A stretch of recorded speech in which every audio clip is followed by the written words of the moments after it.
एक गरीब आदमी की झोंपड़ी में छुपा राज जिसने सारे गांव वालों को हैरान कर दिया। झोंपड़ी में दौलत थी या कुछ और, ये जानने के लिए कहानी को मुकम्मल देखें।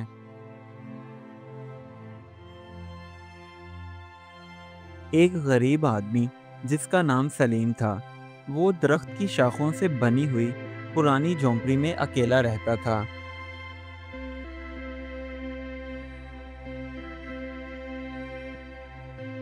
वक्त गुजरने के साथ साथ सलीम बूढ़ा और कमज़ोर होता जा रहा था, लेकिन फिर भी अपना पेट पालने के लिए वो करीब के जंगल में जाता, वहाँ से लकड़ियाँ काटता और उन्हें बेचकर अपना खाना पीना पूरा करता।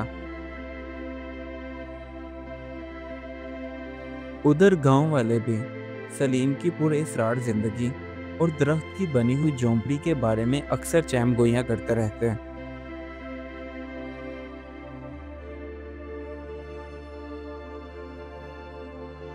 गांव का एक लड़का नबील, उसको सलीम की जिंदगी के बारे में जानने का बहुत तजस्सुस था।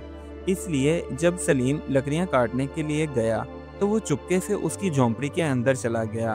वहां उसने कुछ चमकते हुए सिक्के देखे।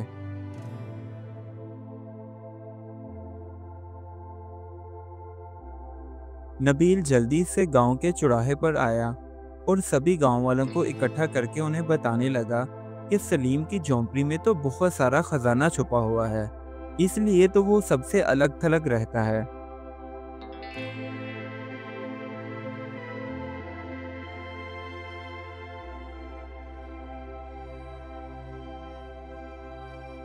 खजाने की बात सुनकर सभी गांव वालों के दिल में अजीब तरह के सवालात उठने लगे। अब वो ये सोच रहे थे कि अगर सलीम के पास इतना सारा खजाना मौजूद है तो वो गरीबों जैसी हालत बनाकर उस पुरानी सी झोंपड़ी में क्यों रहता है।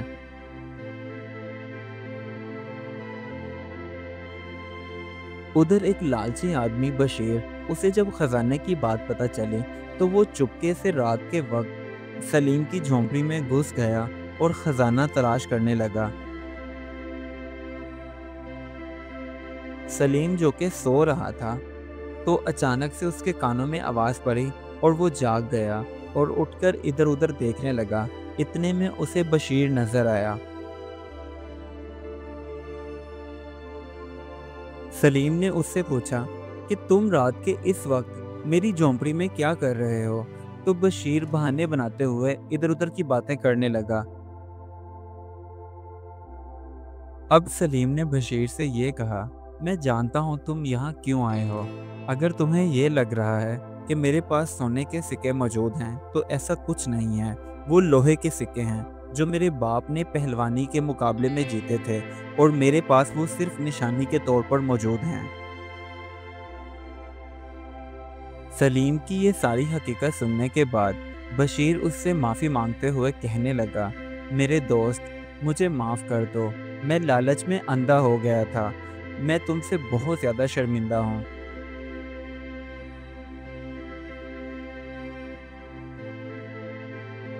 बशीर को अपनी गलती का जो कि एहसास हो चुका था, इसलिए सलीम ने भी अपना दिल बड़ा किया और उसे माफ़ कर दिया और मेहमान नवाजी के तौर पर उसे चाय पेश की।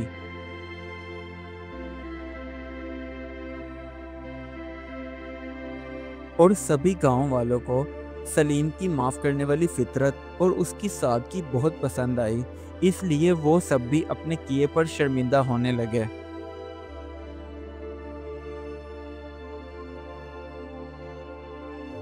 अब सलीम और बशीर दोनों बहुत अच्छे दोस्त बन चुके थे और एक दूसरे की काम में मदद भी करवाते।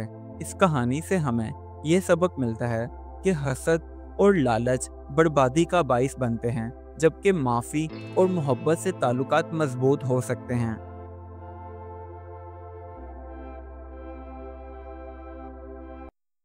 Do like my videos and don't forget to subscribe my YouTube channel. Also press the bell icon.